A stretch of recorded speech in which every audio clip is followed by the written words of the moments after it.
Have you ever looked at some people and just wondered, how do they seem to attract success? Like effortlessly, abundance just flows to them. What if there's a kind of hidden code behind it all? Something that blends really old wisdom with cutting edge science.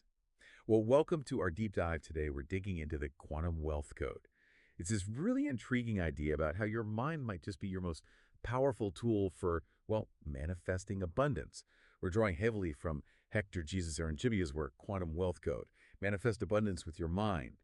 And what's great is how he pulls together these, foundational thinkers, Napoleon Hill, Dr. Joseph Murphy, even Dr. Joe Dispenza. So our mission today, let's unpack this. Let's find the most fascinating, the most actionable bits of wisdom here and see how you might apply these principles in your own life for your own potential wealth. Okay, let's get into it. This whole idea of quantum wealth code, it sounds a bit sci-fi, maybe, but it's actually rooted in some pretty deep ideas about how reality works and, well, our place in it all. Yeah, and what's really fascinating, I think, is how it bridges these fields that seem so separate. You've got classic self-help, like from decades ago, bumping right up against quantum physics and modern ideas about consciousness. It really suggests this kind of unified approach, almost like a master key for understanding and, I guess, unlocking abundance. And it feels both like ancient, but also super cutting edge at the same time. Right. So let's define it. The quantum wealth code at its heart. Yeah. It's basically saying abundance isn't something you chase down. It's more like something that flows to you naturally, but only when your thoughts, your emotions, your whole energy, when it's aligned with these deeper universal principles. Exactly, and that's the bold claim, isn't it? It takes it beyond just thinking positive. Yeah. It suggests our consciousness isn't just experiencing reality, it's actively participating in shaping it. So it's shifting how we even see the universe, Yeah. not as some cold mechanical thing, but what did the source say? An immaterial mental and spiritual reality. Precisely. And here's where it gets really interesting. If everything deep down is energy, which physics itself is kind of showing us, right? Matter dissolving into wave energy. Then our thoughts and emotions, which are also forms of energy, they aren't just stuck inside our heads. According to this code, they're active vibrational patterns that directly influence, maybe even co-create, the physical world. It really asks you to see your mind as a transmitter, not just a receiver. Wow, okay, that's a big shift. So if our thoughts are like vibrations, the code suggests we're constantly sending out signals, a Yeah. coherent signal, it calls it, when we're clear and positive. What does coherent mean here exactly, like focused? Yeah, think of it like a laser beam versus a flashlight. A flashlight scatters light everywhere, right? Yeah. But a laser is focused, intense, directed. So a coherent signal from your mind and emotions is unified, clear, powerful. It creates a stronger pull, energetically speaking, magnetizing opportunities, resources. Dr. Joe Dispenza uses that analogy of a Wi-Fi signal we send out to the quantum field. Okay, a Wi-Fi signal to the universe. I like that. So it boils down to this core idea, what you genuinely feel and consistently focus on that literally shapes your experience. And connecting that to the bigger picture, it points to a universe that's way more responsive to our inner state than we usually think. It's moving beyond a purely materialist view. It urges you to really cultivate these inner states, intention, faith, those elevated emotions so prosperity can actually flow. That's a powerful way to look at it. Our outer world mirroring our inner world. But Yeah. okay, where does our individual power come in? How do we influence this? And this seems to be where the subconscious mind becomes absolutely key in this whole framework. Spot on. The material really highlights the subconscious as this, like hidden powerhouse driving our success. Or maybe our struggle sometimes. It's where all those deep-seated beliefs, habits, memories are stored. The stuff that often unconsciously shapes how we see and react to everything. Yeah, like Dr. Joseph Murphy's idea of it being a treasure house of infinite riches Yeah. or a gold mine within. Exactly. He believed you could literally pull everything you need for a joyful, abundant life right out of your own subconscious. It's that part of your mind just running in the background, influencing feelings, actions, often without you even noticing. And Napoleon Hill was saying similar things way back, wasn't he? That every creation begins as a thought impulse. Mm-hmm. So our outer wealth, or lack of it, isn't just random. It's a reflection of what's going on inside in our thoughts. Hill really hammered home the power of emotion, too. He warned that just one negative emotion could basically sabotage everything. Because, as he said, positive and negative emotions cannot occupy the mind at the same time. It's one or the other. He listed specific positive ones, didn't he? Like desire, faith, love, enthusiasm, hope. Those are the fuel. And warned against fear, jealousy, anger. Those drain the tank. Which brings us to the practical side. If the subconscious is key, then the first step in this quantum wealth code is reprogramming it. It's about actively digging out those limiting beliefs, those money blocks we might not even know we have, and consciously replacing them with empowering ones. Because it's always running anyway, right? Hill made that point. Exactly. The subconscious functions whether you make any effort or not. So if you don't deliberately plant the good stuff, the positive desires, it'll just feed on whatever's lying around, fears, doubts, negativity from your environment. So it sounds like our subconscious is always on, always listening, always processing. We need to be really, really intentional about the input. That's like that garden analogy, isn't it? You absolutely get what you plant.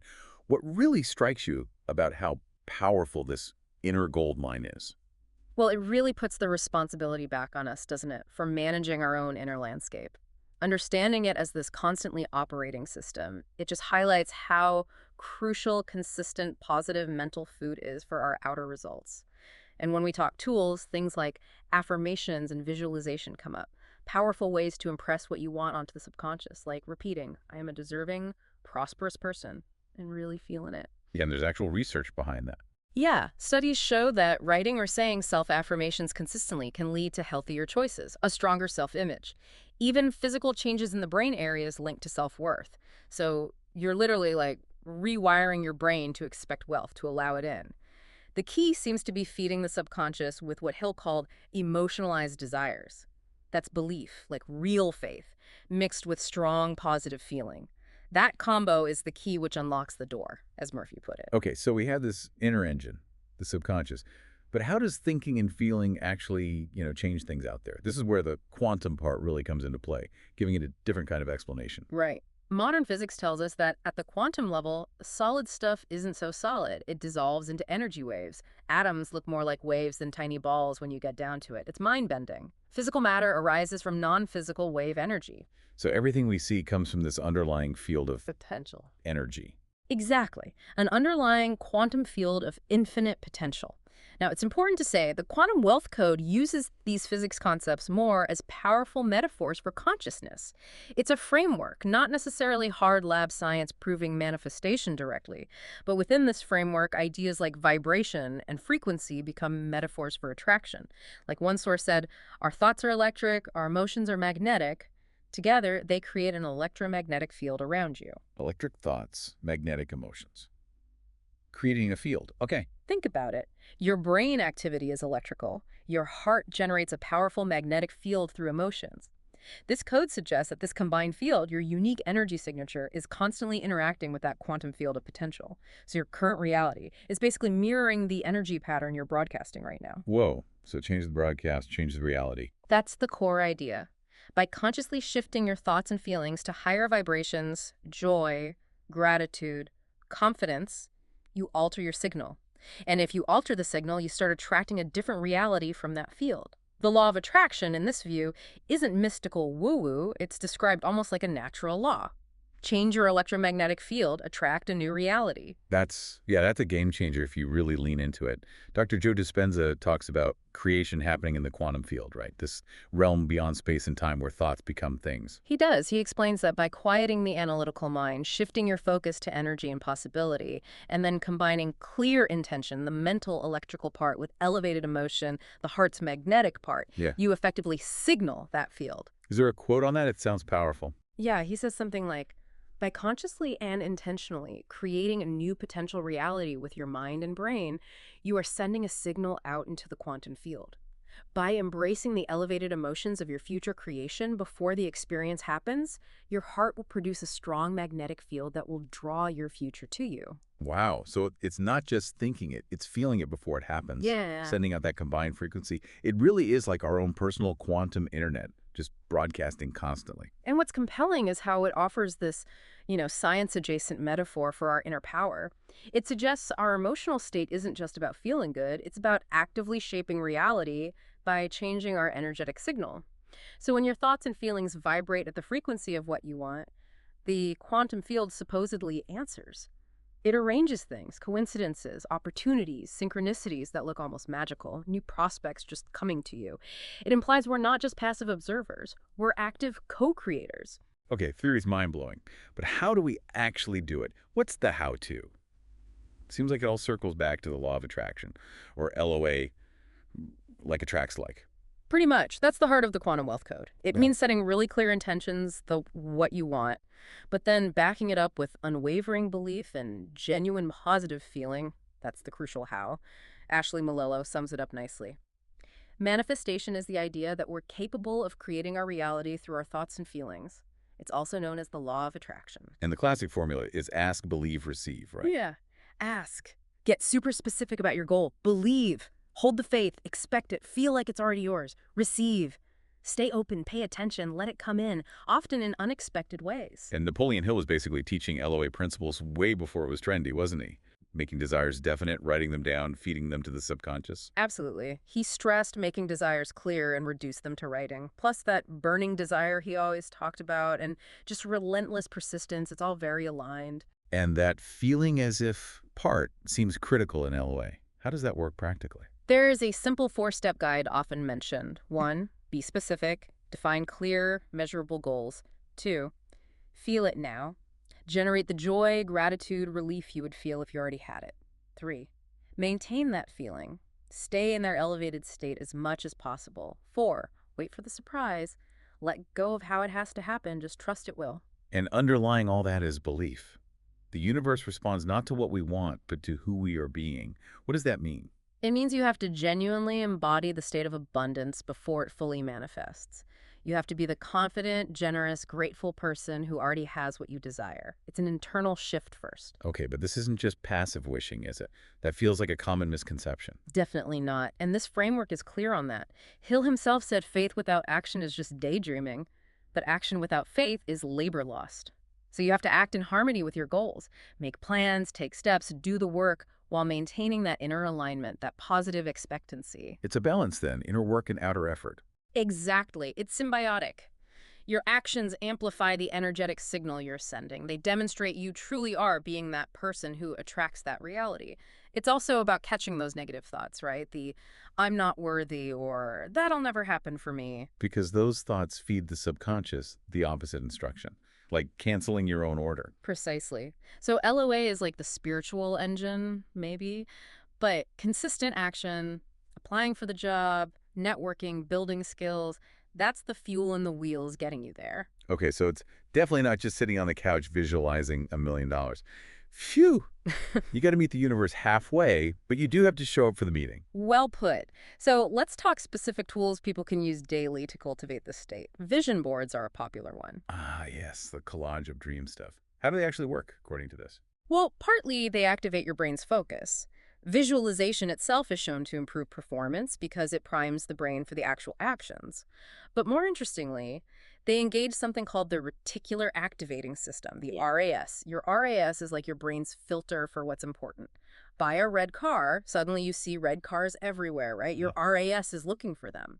A vision board essentially programs your RAS to actively notice opportunities related to your goals, things you might otherwise miss. So it literally helps you see the path. So yeah. And it feels good to make one too, I imagine. Gets the positive emotions flowing. Exactly. The practical application is simple. List your goals, find images, put it somewhere visible. Each glance is like a little subconscious reprogramming session. Okay, cool. And affirmations, we touched on those. Right. Positive statements in the present tense. I am financially free. Money flows easily to me. I deserve prosperity. Repeating them, especially with feeling, works like autosuggestion. We mentioned the science showing it can strengthen self-image and even change brain structure related to self-worth over time. Their main job is to overwrite those old negative money scripts. I'm bad with money, rich people are greedy, whatever yours might be. So how best to use them? Write down maybe 3 to 5 powerful ones. Repeat them daily, maybe morning and night when the subconscious is thought to be more receptive. Say them, feel them, believe them. Then there's meditation and visualization, deeper dives. Going beyond just glancing at a board. Yeah, setting aside time to really imagine achieving your goals, using all your senses, see the bank balance, feel the relief, smell the new car, whatever it is. Dr. Dispenza's style of meditation really focuses the mind and heart on that future reality, aiming to create that brain-heart coherence we talked about. Synchronizing your energy to the future you want. That's the idea. Even 5-10 minutes daily, consistently, can start to build that new state. And gratitude practice fits in here too, doesn't it? Absolutely. Daily gratitude journaling, writing down what you're thankful for, including the money you already have, however small, shifts your focus from lack to abundance. It vibrates higher, so to speak. Pairing that with morning rituals, reading something inspiring, setting intentions, or evening reflection can really keep you consciously aligned. So it's about creating these alignment habits. Yes, and crucially, integrating all this with action. Track your goals, take those inspired steps, see setbacks not as failure, but as feedback, adjust your strategy. Remember Hill's burning desire and persistence. Action turns the thought energy into reality. So you're networking, learning, trying things, while keeping your inner state tuned to success. Okay, so these tools, vision boards, affirmations, meditations, gratitude, they're not magic wands on their own. They're like True. training tools for your brain and your energy. Yeah. An entrepreneur's mental workout, maybe, to build that money consciousness. That's a great way to put it. It emphasizes that while the principles might sound grand, the power is in the small, consistent, daily acts of alignment. You build that money consciousness through repeated positive input and aligned action. You don't just wait for things to magically change on the outside. So wrapping this up, the whole journey of the quantum wealth code, it seems it's just as much an inner journey as an outer one. Really hammers home that idea. Our outer world reflects our inner world. And Napoleon Hill's core insight feels central. Thoughts are truly things. Every material thing begins in the form of thought energy. Yeah, and what's really empowering is seeing how these different voices, Hill, Murphy, Dispenza, all point to the same fundamental message. We have this incredible creative power within us, the power to turn consciousness into cash, dreams into tangible reality. Murphy's master key in the subconscious, Dispenza's mind-heart field attracting synchronicities, Hill's warning not to neglect this power, it all converges. So the practical takeaway for you listening seems pretty clear. Practice daily alignment. Visualize vividly, affirm with feeling, act consistently towards your goals, and crucially, trust the process. I like that quote. Ask clearly, imagine fully, then let the quantum field do the how. Let go of controlling the how. So if your thoughts really are things, and your inner world truly shapes your outer world, what thought, what feeling are you going to choose to put front and center today? Yeah. How will you start building your own quantum wealth code? And maybe ask yourself this. If you're constantly broadcasting an energetic signal with your thoughts and feelings, what reality are you actually inviting into your life right now? And perhaps more importantly, how will you choose to align yourself starting today to receive something different, something more abundant?